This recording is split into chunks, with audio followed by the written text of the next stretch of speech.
Hello guys, welcome back to my YouTube channel UP to UK. और उम्मीद करता हूँ आप लोग सब अच्छे होंगे। अब आप लोग जो है कभी भी कोई सी भी कंट्री में जाते हो तो आप लोगों को पता है कि एग्ज़ाम देना पड़ता है आइल्स का। ठीक है, यूके जाओ, कनाडा जाओ, ऑस्ट्रेलिया जाओ, न्यूजीलैंड जाओ, अच्छी कंट्री में किसी भी जाओगे आप इंग्लिश स्पीकिंग में तो आपको आइल्स का एग्ज़ाम देना पड़ता है। ठीक है, तो आइल्स एग्ज़ाम में अभी जो है बहुत ज़्यादा मुश्किल है। आपको पता है कि बहुत सारे डिफरेंट लेवल के लिए डिफरेंट जो है बैंड्स चाहिए होते हैं आइल्स के। जैसे आपको अगर नर्स में आना है यूके के अंदर तो 7 बैंड चाहिए, डॉक्टर में आना है तो 7.5 चाहिए, और अगर आपको स्किल्ड वर्कर पे आना है तो वो डिफरेंट है। हेल्थ केयर वीज़ा पे आना है, लाइक केयर वीज़ा पे आना है तो वो डिफरेंट है। इस तरीके से स्टूडेंट वीज़ा पे डिफरेंट है। तो आइल्स जो है वो डिफरेंट बैंड चाहिए होते हैं डिफरेंट जिस भी वीज़ा के लिए आप अप्लाई कर रहे हो। अभी आइल्स ने एक बहुत अच्छा निकाला है सबके लिए, क्योंकि यार आइल्स निकालना बहुत इजी नहीं है। ठीक है, बहुत मुश्किल है आइल्स निकालना, चाहे वो जनरल हो चाहे एकेडमिक हो।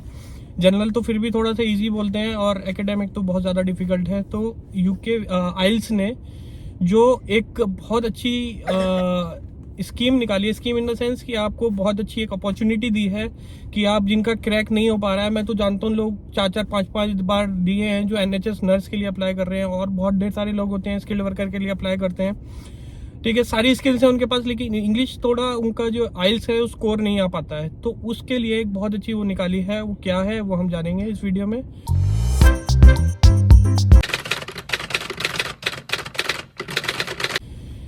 जो मेरे चैनल पे फर्स्ट टाइम आया उनको बताता हूँ, मेरा नाम विवेक मसीह है, मैं यूपी इंडिया से बिलोंग करता हूँ। अभी इस टाइम यूके में हूँ। मैंने आप लोगों के लिए एक टेलीग्राम चैनल भी बनाया हुआ है जिसमें मैं स्पॉन्सरशिप जॉब्स पोस्ट करता हूँ डेली। लिंक डिस्क्रिप्शन में डाल दिया है, आप जाके चेक कर सकते हैं। तो चलिए गाइस, वीडियो को स्टार्ट करते हैं।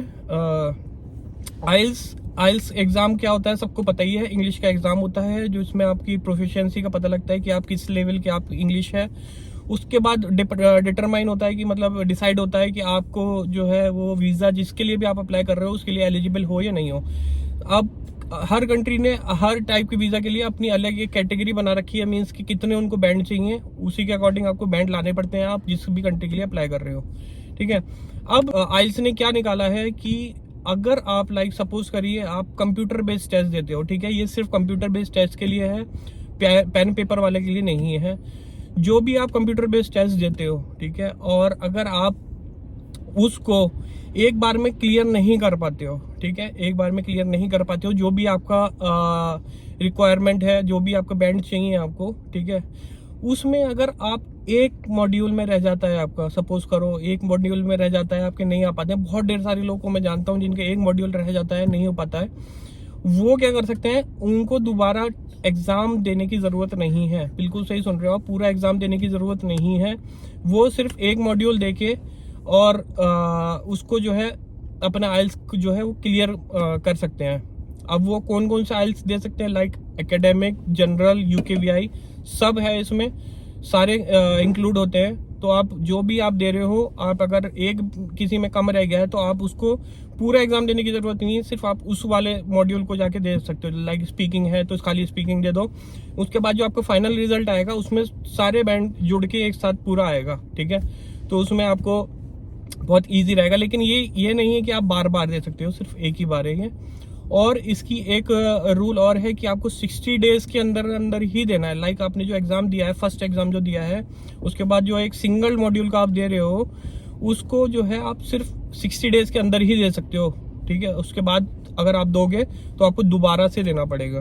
तो आपको मैं आइल्स की वेबसाइट पे ले जाके वो दिखा देता हूँ पूरा। ठीक है, देखिए आइल्स की वेबसाइट पे है, इसको बोलते हैं आइल्स 1 स्किल रिटेक। ठीक है, और इसमें क्या है कि to help you feel confident going into your IELTS test, we have developed IELTS 1 skill retake. If you didn't show your full potential on test day in one of the 4 more skills like listening, reading, writing or speaking, IELTS 1 skill retake can help you to get back on track. You can choose to take IELTS 1 skill retake at any center which is offered. ठीक है, where it is offered. IELTS 1 skill retake is available और currently launching in इतनी ढेर सारी countries में, आप देख सकते हैं इसमें इंडिया भी है। ठीक है, इंडिया, बांग्लादेश, इजिप्ट वगैरह, नेपाल भी है, न्यूजीलैंड, मलेशिया, बहुत ढेर सारी कंट्रीज है, सऊदी अरेबिया और रोमानिया, ये सारी कंट्रीज हैं इसमें। तो आप ये सारी जो ये फैसिलिटी है ये इन कंट्रीज में अभी लॉन्च हो चुकी है। ठीक है, और बाकी में अभी इन लोग की प्लानिंग है उसको लॉन्च करने की। नेक्स्ट क्या है, इसमें हम समझते हैं कि क्या है, इसका रिजल्ट कैसे होगा। You will receive a new test report form, this includes your updated IELTS 1 skill retake score as well as the result for the other 3 skills in the original test. You can choose whether you use your original or your new test report form. ठीक है, तो उसमें आपका आ जाएगा जो भी आप दोगे दोबारा से, वो सारा एक ही उसमें फॉर्म में आ जाएगा। ठीक है, उसके बाद it is easy to book. आप कैसे बुक कर सकते हो उसमें, originally test day, take your test, receive your result, we hope you are happy, but if not book IELTS 1 skill retake. आप 1 स्किल रीटेक ले सकते हो within 60 days. Complete IELTS 1 skill retake within 60 days of your original test date. ये मैंने आपको बता दिया। ठीक है, can I take 1 skill retake? You can take 1 skill retake if you meet all the requirements. You have completed a full test at a center that offers IELTS 1 skill retake. Your full test was an IELTS on computer test. मैंने आपको बताया computer base के लिए है ये सिर्फ। You sit your IELTS on 1 skill within 60 days। ये 60 days का मैंने आपको बता दिया। अब इसकी कॉस्ट कितनी आती है, 1 के लिए कॉस्ट कितनी है, तो इन्होंने लिखा है कि prices will very, so please contact your local taste centre for more information. तो आपको अपने लोकल टेस्ट सेंटर पे कांटेक्ट करके पूछना पड़ेगा कि उसकी फीस कितनी है, क्योंकि हर कंट्रीज का डिफरेंट है। और is it available globally to everyone? IELTS मैंने आपको बता दिया कौन कौन सी कंट्रीज में अवेलेबल है। What is the length and format of IELTS 1 skill? You can retake any one of the IELTS, whether it is listening, reading, writing or speaking. The format and timing of the IELTS 1 retake test is the same as that individual skill in a full IELTS test. Only you can save time by not reading complete the other 3 skills. मतलब आपको तीनों को देने की जरूरत नहीं है, आपको जो है सिर्फ जो आपको जिसमें कम रह गया है सिर्फ वो देके आप उसको क्लियर कर सकते हो। आपका कोई मतलब जो प्रोसीजर रहेगा वो बिल्कुल सेम रहेगा उसमें। ठीक है, Is IELTS 1 skill retake available for UKVI test? UKVI accepting IELTS 1 skill retake for IELTS academic and general training test on computer in selected locations. ठीक है, तो ये दोनों के लिए, UKVI जनरल के लिए भी, UKVI एकेडमिक के लिए, दोनों के लिए है। ठीक है, When will the option for the IELTS retake for the paper based test be available? Paper based के लिए कब से अवेलेबल होगा? At present IELTS 1 skill rate is only available on computer in selected test centre in selected countries. We are continuing to roll and IELTS 1 skill retake out to test centers in more countries.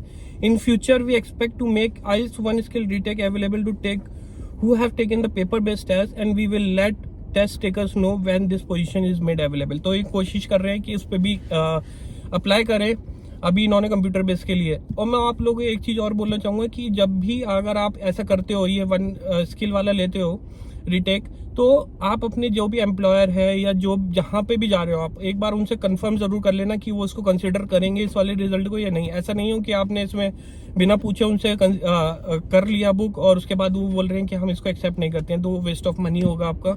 इसलिए मैं आपको make sure करना चाहता हूँ कि जहाँ पे भी आप अप्लाई करो, चाहे यूनी के लिए आप करो, चाहे अपने एम्प्लॉयर के लिए करो, चाहे आप NHS में अप्लाई करो, तो एक बार मेक श्योर कि उनसे कंफर्म कर लेना कि वो एक्सेप्ट करते हैं ये वाला या नहीं करते हैं। ठीक है, तो जिनको नहीं पता था ये वीडियो उन लोगों के लिए बहुत हेल्पफुल रहेगा। और अगर आप किसी को जानते हैं जो IELTS दे रहा है, उसका क्लियर नहीं हो पा रहा है, तो आप ये वीडियो उनके साथ जरूर से शेयर कीजिएगा। उम्मीद करता हूँ ये गाइस वीडियो आप लोगों के लिए हेल्पफुल रहेगा, और हेल्पफुल रहेगा तो प्लीज़ वीडियो को लाइक कीजिएगा, और चैनल पे अगर नए आए हैं तो चैनल को सब्सक्राइब कीजिएगा। मिलते हैं नेक्स्ट वीडियो में, तब तक के लिए bye bye, take care, thank you.